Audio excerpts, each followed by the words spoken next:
అందరికీ నమస్కారం. ప్రకాశం జిల్లాలో ఫ్యాక్షన్ పాలిటిక్స్ జరుగుతున్నాయని తెర మీదకు వస్తున్నటువంటి అంశం. అద్దంకి, ఎర్రగొండపాలెం ఈ రెండు నియోజకవర్గాల్లో ఫ్యాక్షన్ రాజకీయాలు, అటు వైసీపీ, టీడీపీ ఈ రెండు వైపుల నుంచి కూడా అక్కడ ఫ్యాక్షన్ రాజకీయాలు పురుడు పోసుకుంటున్నాయా అనే కోణంలో కూడా చర్చ నడుస్తున్నటువంటి అంశం. 2024 ఎన్నికల్లో మరి తెలుగుదేశం పార్టీ కూటమి అధికారంలోకి వచ్చిన తర్వాత అద్దంకిలో గుట్టిపాటి రవికుమార్ గారు ఎమ్మెల్యేగా గెలిచారు. ప్రస్తుతం ఆయన మంత్రిగా కూడా కొనసాగుతూ ఉన్నారు.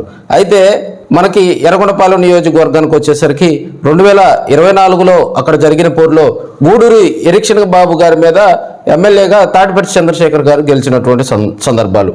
సో ఈ రెండు కాన్స్టిట్యున్సీలో కూడా వైసీపీ సమన్వయకర్తగా ఉన్నటువంటి మరి అద్దంకి సమన్వయకర్తగా ఉన్నటువంటి డాక్టర్ చింతలపూడి అశోక్ కుమార్ గారు కానీ, ఎర్రగొండపాలెం లోకల్ ఎమ్మెల్యేగా ఉన్నటువంటి మరి తాటిపర్తి చంద్రశేఖర్ గారు కానీ వారిరువురు కూడా ఈ మధ్యకాలంలో పోలీసులపై విరుచుకుపడినటువంటి అంశాలను ప్రధానంగా కూడా చర్చించుకోవాలి. ఎందుకంటే మొన్న అద్దంకి భవానీ సెంటర్లో కూడా ఒక వైసీపీ కార్యకర్త చనిపోతే ఆ కుటుంబం మరి రోడ్డెక్కింది, తమకు న్యాయం చేయాలని వారంతా కూడా రోడ్డెక్కి నినాదాలు చేయడం జరిగింది.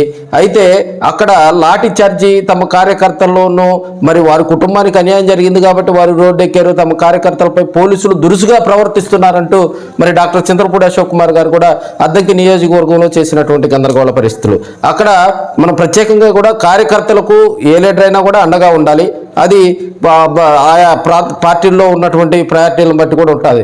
అయితే మరి అక్కడ పోలీసులతోటి వీరు మాట్లాడే విధానం, పోలీసులు అంటే కూడా వీరు ఎక్కడా కూడా అరుకు బెరుకు లేకుండా అవసరమైతే కేసులు పెట్టుకుంటారా, పెట్టుకోండి, ఏమి ఇబ్బంది లేదు, మళ్ళీ బయటకు వస్తాము అనేటువంటి ఆ ధోరణితోటి మాట్లాడుతున్నారని కూడా మనం చెప్పుకోవచ్చు.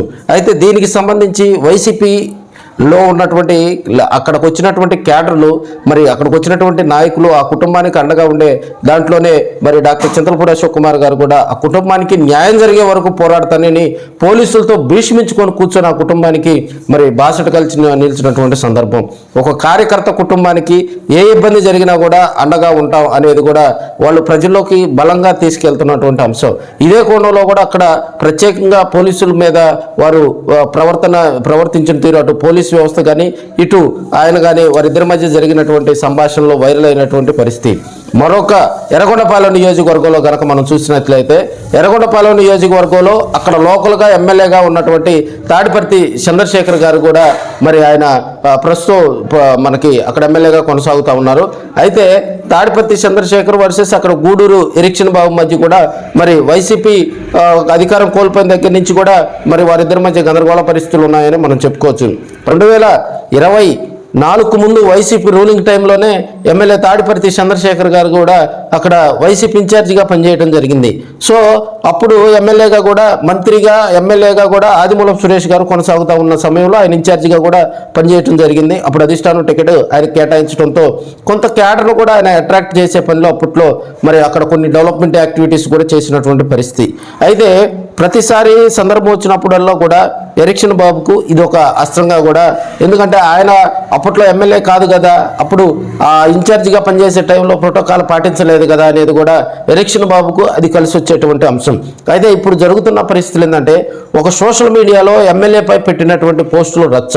అక్కడ ఒక ఎరిక్షన్ బాబు కోటరీకి సంబంధించి అక్కడ లోకల్గా ఉన్నటువంటి తెలుగుదేశం పార్టీ కార్యకర్త ఎమ్మెల్యేపై అనుచిత పోస్టులు పెట్టారు అని చెప్పి మరి వాళ్ళంతా కూడా వైసీపీలో ఉన్నటువంటి ఎమ్మెల్యే వర్గంలో ఉన్నటువంటి ఒక ముగ్గురు ఆ కుర్రోడికి ఫోన్ చేసి కూడా మరి మాట్లాడుకోవడం జరిగింది.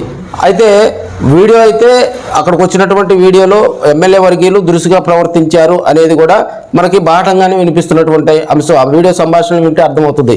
ఇదే విషయాన్ని కూడా లోకల్గా ఉన్నటువంటి ఎమ్మెల్యే పోలీస్ స్టేషన్లో మా కార్యకర్తలు 1-2 మాటలు దురుసుగా ప్రవర్తించి ఉండవచ్చు మేబీ అని కూడా ఆయన చెప్పినటువంటి పరిస్థితులు అక్కడ అద్దం పడతాయని కూడా చెప్పుకోవచ్చు. అయితే పోలీస్ స్టేషన్ దగ్గర కూడా ఎమ్మెల్యే మరి అక్కడ జరిగినటువంటి అక్కడ కార్యకర్తలు, నాయకులు భారీగా మాజీ సర్పంచులు, ఎంపీటీసీలు, జడ్పీటీసీలు వాళ్ళంతా మరి ఎర్రగొండపాలెం పోలీస్ స్టేషన్కు భారీగా చేరుకోవటం, అక్కడ గందరగోళ పరిస్థితులు నెలకొన్నాయని చెప్పొచ్చు. అక్కడ ఎస్ఐతో కూడా వాగ్వాదం జరిగినటువంటి పరిస్థితులు. ఇక్కడ ప్రధానంగా కూడా ఎర్రగొండపాలెం నియోజకవర్గంలో ఫ్యాక్షన్ పాలిటిక్స్ అనేవి గతంలో ఎప్పుడూ లేనటువంటి పరిస్థితి. కొత్తగా కూడా అక్కడ ఫ్యాక్షన్ పాలిటిక్స్ పురుడు పోసుకుంటున్నాయి, అటు వైసీపీ ఇటు టీడీపీ.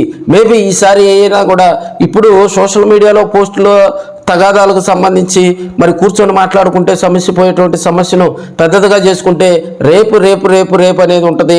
మరి అక్కడ మరి ఈ ఎలక్షన్ టైంలో కూడా లోకల్ బాడీ ఎలక్షన్స్ వస్తున్న మీదట మరి ఒకరిపై ఒకరు కూడా మరి ఇంకా దురుసుగా ప్రవర్తిస్తారేమో.